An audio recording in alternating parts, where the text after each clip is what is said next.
The meeting room fell silent as I walked in, all eyes fixed on the woman they'd once shunned. James Morgan, my former father-in-law, sat at the head of the table, his face a mask of barely concealed rage. Beside him his son, my ex-husband David, couldn't even meet my gaze. "Ms. Chen," James said stiffly, emphasizing my maiden name like it was something distasteful. "Thank you for coming." I smiled, setting my laptop on the polished mahogany table. "It's still Mrs. Morgan, actually. The divorce papers were never filed." The color drained from David's face. I hadn't planned to drop that bomb so early, but seeing them squirm gave me a satisfaction I couldn't resist.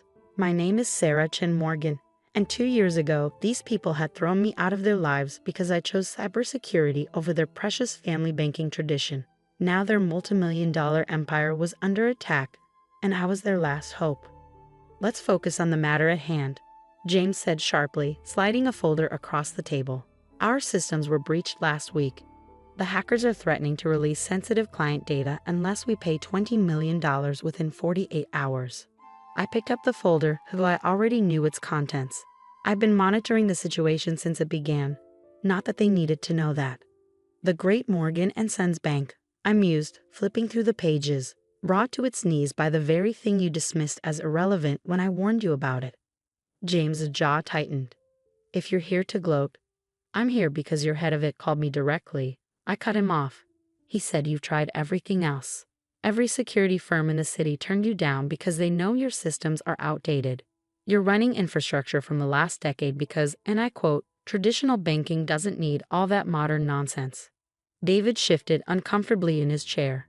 "Sarah, please, this isn't the time." "When is the time, David?" I asked, meeting his eyes for the first time.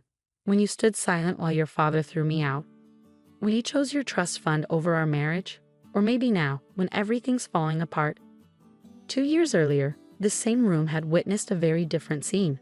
I'd just completed my master's in cybersecurity, turning down a prestigious position at Morgan & Sons to accept a role at a leading tech firm. The betrayal, as James saw it, was unforgivable. "No Morgan has ever worked outside this bank," he'd shouted, pacing the room like a caged animal. "For 4 generations, we've built this legacy, and you want to throw it all away to play with computers." I tried to explain the importance of modern security measures, how the banking world was changing, but James Morgan didn't listen to women who challenged his authority, not even his daughter-in-law.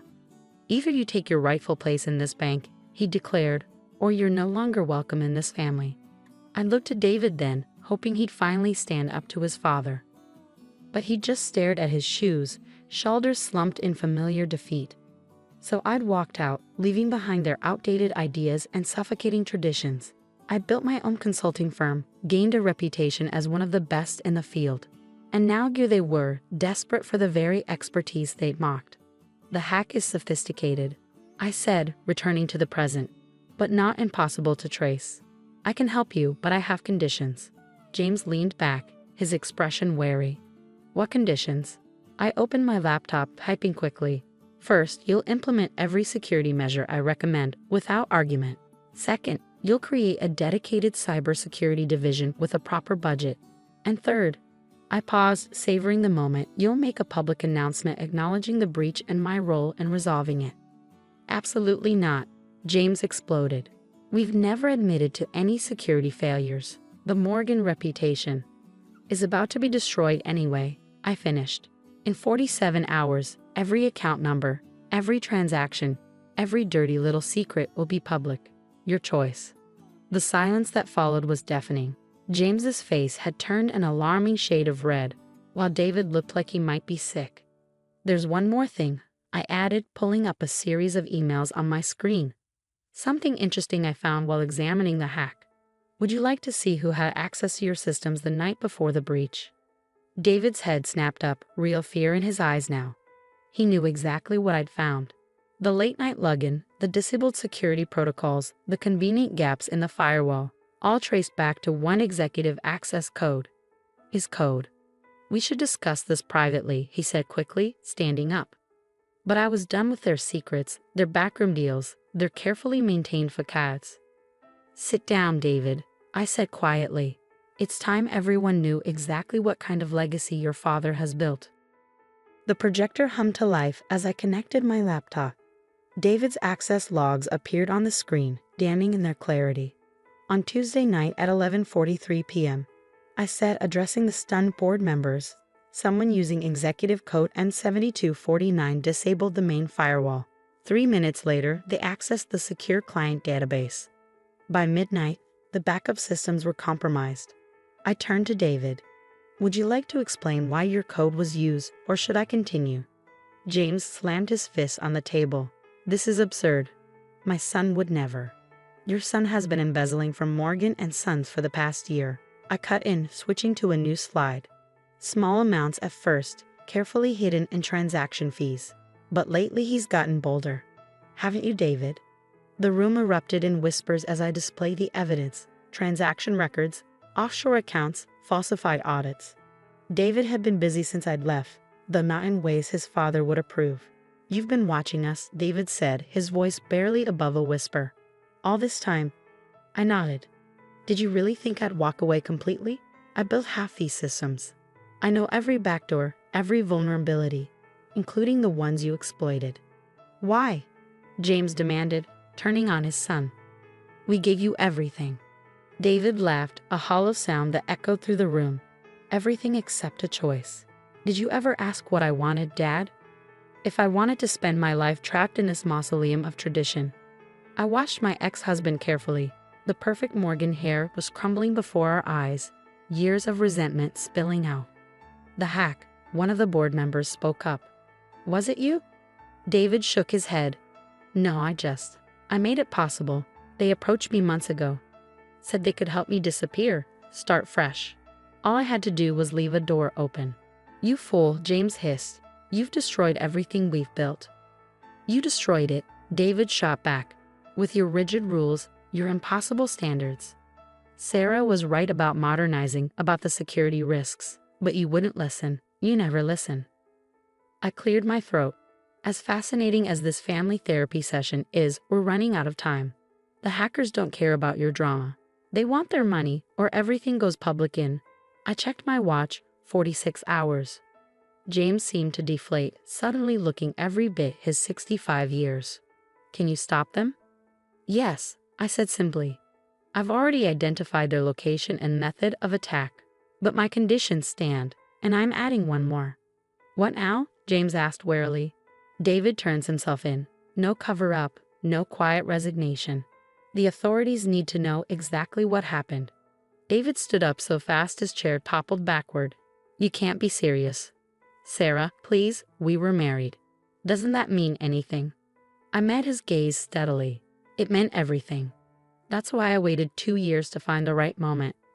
To show your father exactly what happens when he values his precious legacy over people. You planned this? James said slowly, realization dawning. You knew about David's activities all along. You waited until we were desperate. I learned from the best, I replied coldly. Isn't that what Morgans do? Use every advantage, never show weakness. You taught me well during those family dinners, James. The board members watched our exchange like a tennis match, decades of Morgan family dysfunction playing out before them. Some looked horrified, others oddly fascinated. Time's running out, I reminded them, closing my laptop. I'll be in my office when you're ready to meet my terms. All of them. I gathered my things, enjoying the heavy silence. At the door, I paused. Oh, and David, those divorce papers you never filed? I have copies in my office. We can deal with that after you've turned yourself in. As I walked out, I heard James's voice, surprisingly quiet. What have we done? What indeed, I thought, stepping into the elevator.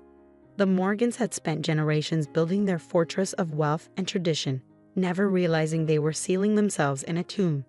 Now those walls were crumbling, and I was the only one who could prevent total collapse. The irony wasn't lost on me. The next 48 hours transformed Morgan and Sons Bank forever.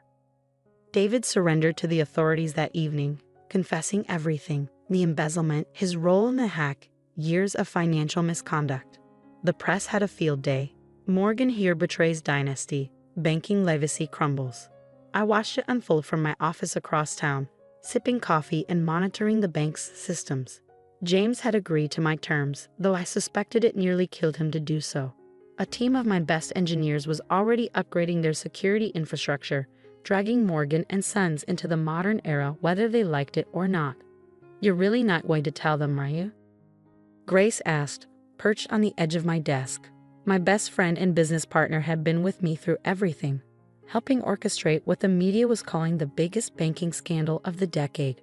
I shook my head, pulling up the final piece of code on my screen. They don't need to know that you were the hacker all along, that there never was a $20 million ransom, she laughed softly. Sarah, you practically performed surgery on their entire system, exposed years of corruption, and they think you're their savior. Sometimes the best revenge isn't about destroying your enemies, I said, thinking of all those family dinners where I'd been treated like an outsider. It's about making them thank you for saving them from themselves. The truth was elegantly simple. There had been no external hackers. I'd spent 2 years monitoring the bank systems, watching David's crimes accumulate, waiting for the perfect moment. When he'd grown sloppy enough, I created a sophisticated trail of breadcrumbs leading to phantom attackers. The ransom demand was theater designed to force the Morgans' hands. My phone buzzed, James Morgan's number. Sarah, he said when I answered, his voice rough. The board meeting just ended. They've voted me out. Effective immediately. I leaned back in my chair, savoring the moment. I'm sorry to hear that. No, you're not, he sighed heavily. You're probably delighted. Just like you planned. I didn't plan your downfall, James. You and David did that yourselves. I just made sure the truth came out. There was a long pause. The truth? He repeated bitterly. Do you know what the board wants now? They want you to take over as head of security, a permanent position, direct report to the new CEO. Now it was my turn to pause. This wasn't part of my plan. They're impressed with how you handled the crisis, he continued. Said it's time for new blood, modern perspectives. Everything you tried to tell us 2 years ago. I thought about the irony, the position they'd once denied me, now being offered freely. But I had built something of my own now, something that didn't require their approval or acceptance. Thank them for the offer, I said carefully, but I'll have to decline. My consulting firm keeps me quite busy. Of course it does, James replied, and I heard something new in his voice. Respect, maybe, or resignation. You never needed us, did you? Not really? No, I agreed. But you needed me, you just couldn't admit it. After we hung up, I sat in silence for a moment, thinking about legacy. The Morgans had been so focused on preserving their traditional banking dynasty that they'd failed to see the world changing around them. Their rigid adherence to the past had created the perfect conditions for their own undoing. A week later, I filed the divorce papers myself.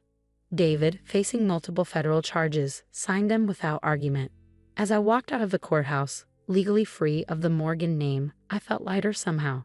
The bank survived, though changed forever. New leadership, modern systems, transparent operations, everything I'd advocated for years ago. My firm handled their security transitions, commanding fees that would have made James Morgan choke. Sometimes I caught glimpses of my former father-in-law around the city, looking older and more subdued. The great Morgan legacy he'd fought so hard to protect had crumbled under its own weight, reformed into something he barely recognized. As for me, my consulting firm flourished, built on the reputation of saving Morgan and Sons from catastrophe. Other banks saw our services, desperate to avoid similar scandals. I became known as the woman who'd modernized old-world banking, though few knew the full story of how it happened. One evening, almost a year later, I received an unexpected visitor. James Morgan stood in my office doorway, grayer and thinner than I remembered. I've been doing a lot of thinking, he said without preamble. About tradition, adaptation, pride. I was wrong, Sarah. About everything. I gestured for him to sit. Would you like some coffee? He shook his head. I'm selling my shares in the bank. All of them. The new board has made an offer. Smart decision, I said. Let them take it in a new direction. Like you did? He smiled faintly. I know it was you, Sarah. The hack, the ransom, all of it. Took me months to figure it out, but once I did, it was brilliant. Ruthless, but brilliant. I met his gaze steadily. Would you have preferred real hackers? Actual theft? Sometimes the best protection comes from someone who knows exactly where you're vulnerable. He nodded slowly. You found our weakness, not in the systems, but in our pride, our refusal to change. He stood up, straightening his jacket. I just wanted you to know. I understand now. What you were trying to tell us all along. As he turned to leave, I called after him. James, thank you. For what? For teaching me that sometimes the strongest legacy isn't the one we inherit, I said. It's the one we build for ourselves. He smiled, a real smile this time. Goodbye, Sarah. Make sure they do better than we did. I watched him go, thinking about legacy, redemption, and the price of pride. The Morgans had wanted to preserve their dynasty at all costs, never realizing that true strength comes from being willing to tear everything down and build something better from the ruins. In the end, that was my real revenge, not destroying their legacy, but transforming it into something worthy of survival. Something that would last long after the old guard had faded away. And maybe, just maybe, that was the greatest victory of all.